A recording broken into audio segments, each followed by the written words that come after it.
Sophie Cunningham showed that she is, the old Caitlin Clark enforcer. She is the Caitlin Clark enforcer. That has been shown. She is the enforcer that the Fever have needed for the last year, and she has responded. She has responded. What occurs when Sophie Cunningham takes up the bodyguard badge instead of the basketball? She was employed by the Secret Service specifically to deal with Caitlin Clark's complete chaos. We're talking about full-on emotional destruction, with locker room tempers erupting and Sophie smoking like it was her job. Sitting there and I'm thinking to myself, is anybody on this team going to stand up for Caitlin Clark? JC Sheldon grabbing Caitlin Clark all game, clawing at her. It's like tonight was a brawl, folks. Tonight was a brawl. And I'm sitting there, I'm like, is anybody on this team going to stand up for... And Sophie Cunningham. Sophie's disappearance wasn't a flashback.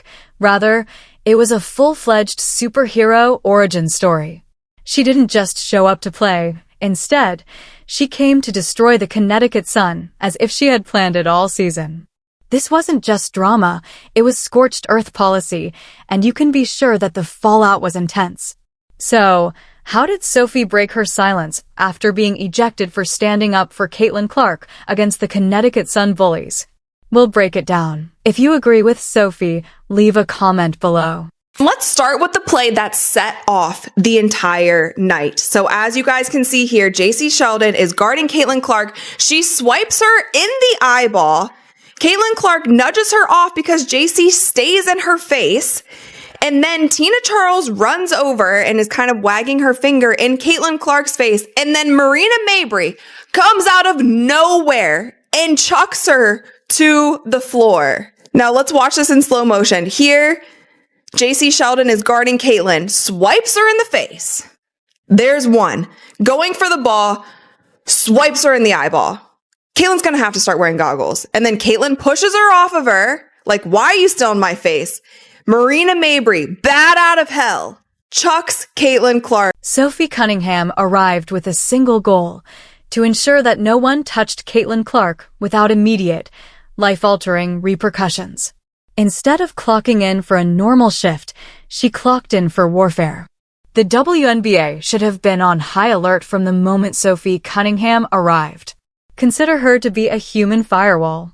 You will be burned if you go beyond her boundaries. Welcome to WNBA Fight Night, or as some people are saying, WNBA Raw. What a game that was. We had it all. We had basketball, we had fighting, we had blonde on blonde crime. Oh, such an epic. Oh, goodness. But at the end of the day, it resulted in an Indiana Fever W. 88-71, taking care of business. Let's face it, Sophie wasn't moving like a teammate.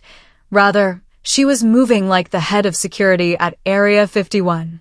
You elbow Caitlin, and suddenly, with the fury of 10 irate gym teachers and a crossover that serves as a warning, Sophie appears. You bump into Caitlin after she blows a whistle, and congrats. You've called in the basketball Grim Reaper, who is wearing a ponytail and has receipts. Let's start here. This is, of course, Sophie and Sheldon going down the floor. Sophie tries to wrap her up, and Sheldon gets to the floor, and all hell breaks loose. And Sophie said, I'm not having it. I'm not having it. We'll go. We'll go. So there's that. That, of course, was all a byproduct of this right here, folks. And I mean, when I tell you social media is setting the WNBA on fire right now, not in a good way, that's the understatement. Sophie does territorial patrols instead of warm-up jogs. She looks around the court like a hawk with caffeine jitters, ready to stop chaos before it starts. Oh, she's the judge, jury, and executioner of the court. One wrong move around Caitlin and Sophie is already halfway into your lane, delivering justice with a side of shoulder check intimidation. Her body language doesn't say, let's play. It reads, "Try me and meet your chiropractor." Of course, Marina Mabrey is going to get ejected because that was unwarranted. She literally came out of nowhere and chucked Caitlin Clark. There should be a flagrant one, of course, on JC Sheldon because she swiped her and hit her in the eyeball. Whether it is intentional or not, you can still have a flagrant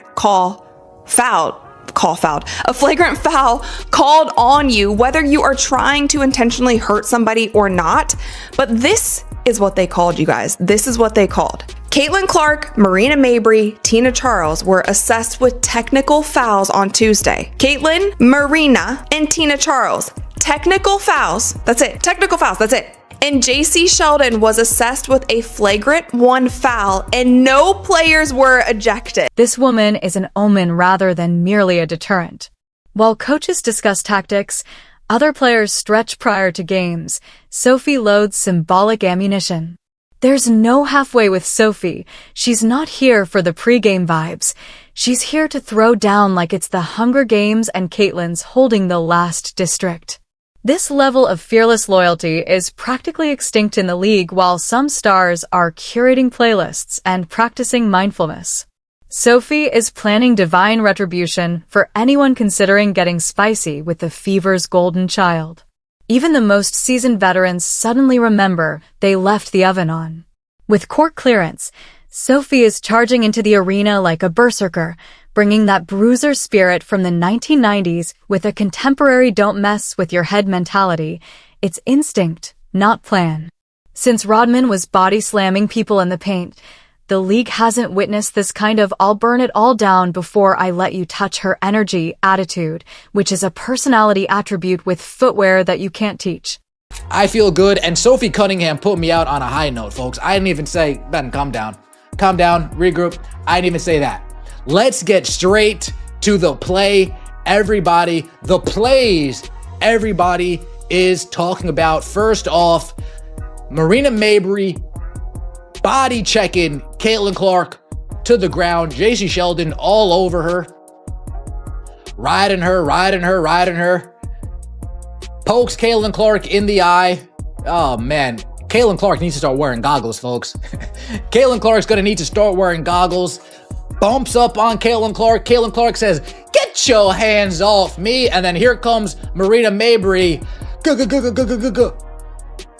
Boom! Exploding Caitlin Clark like a safety coming downhill in the NFL. There was no flop there. Let's now address the actual problem. Caitlin Clark didn't enter this league. Instead, she was thrown into the lion's den with a target on her back the size of Indiana. Not only were defenders hunting her, but entire rosters were as well. They wanted to make a statement by pushing her into the Gatorade cooler and sending a message, but they didn't take into consideration Sophie's "watch your mouth."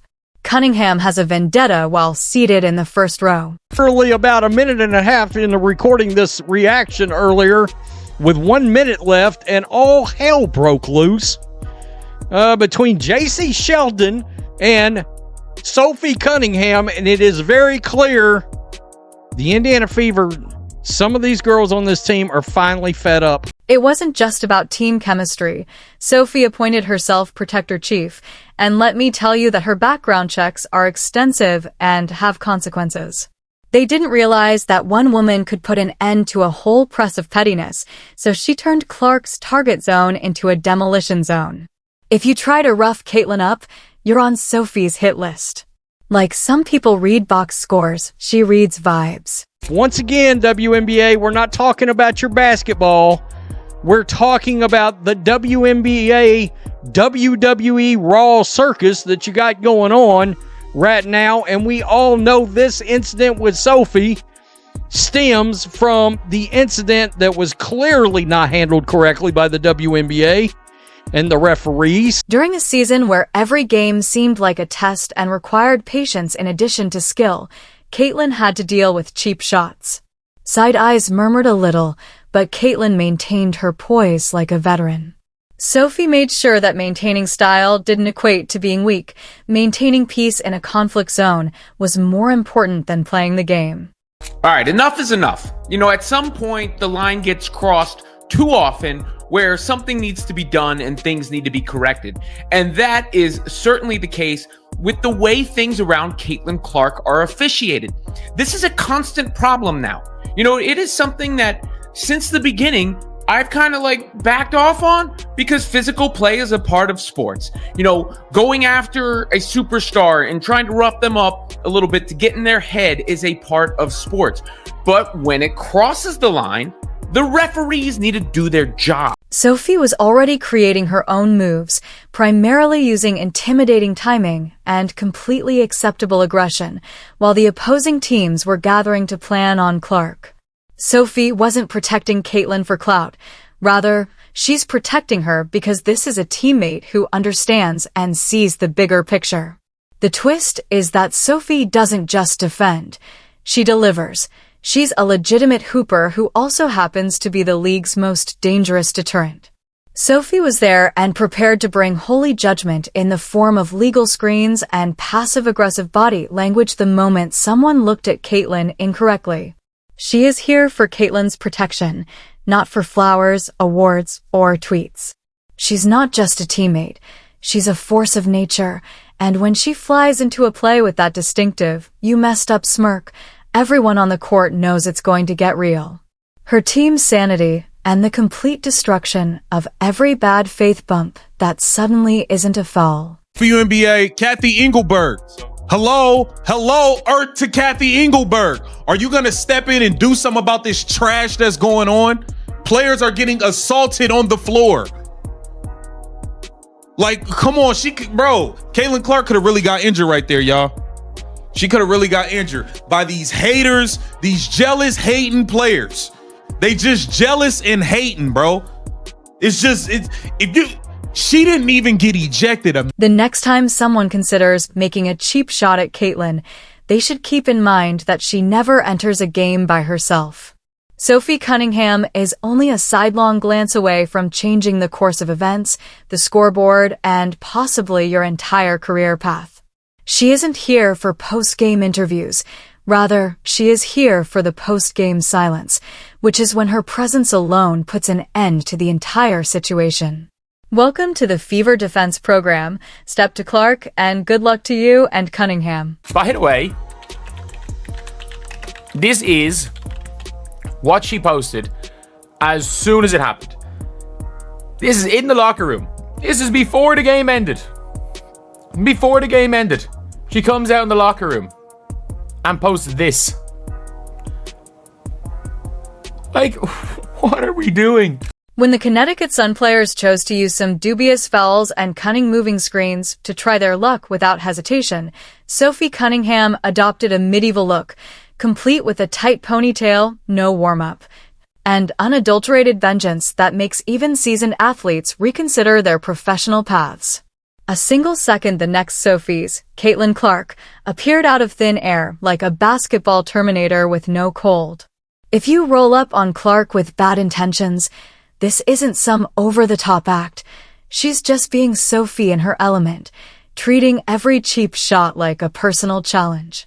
Halfway through her counterattack, Cunningham is most likely mentally writing your epitaph while focusing on your jersey number. Caitlin Clark, please leave this league and let it crumble. Please, this league does not deserve you. All this hate from these black people, all this hate from these lesbians, these people in the media, just go play basketball somewhere else. Your fans will follow you. We will follow you wherever you go. But let this shit crumble and burn to the ground, man. Let the viewership drop below 50%. Let them lose hundreds of millions of dollars again, man. Let them go back into irrelevancy. Nobody giving a damn about none of these players. Just leave. Sophie is now imposing limits rather than playing defense. When Sophie zeroes in on you with that try me face, your life flashes before your eyes. Don't think this is chaos. You make eye contact with Caitlin as though you're planning something shady. Sophie is already gliding in from the three-point line with purpose, and the entire team instinctively backs down. They don't know why. They just know danger has arrived, and it smells faintly of sweat, aggression, and vengeance. This is chess, not checkers, so Sophie doesn't act rashly. She strikes you with just enough force to make you reevaluate your entire life philosophy and with enough legality to keep you on the court. She may not be the enforcer the league requested, but she is unquestionably the one it needs, particularly if Caitlin is throwing elbows like she walked into a biker bar by mistake in the middle of a tilt.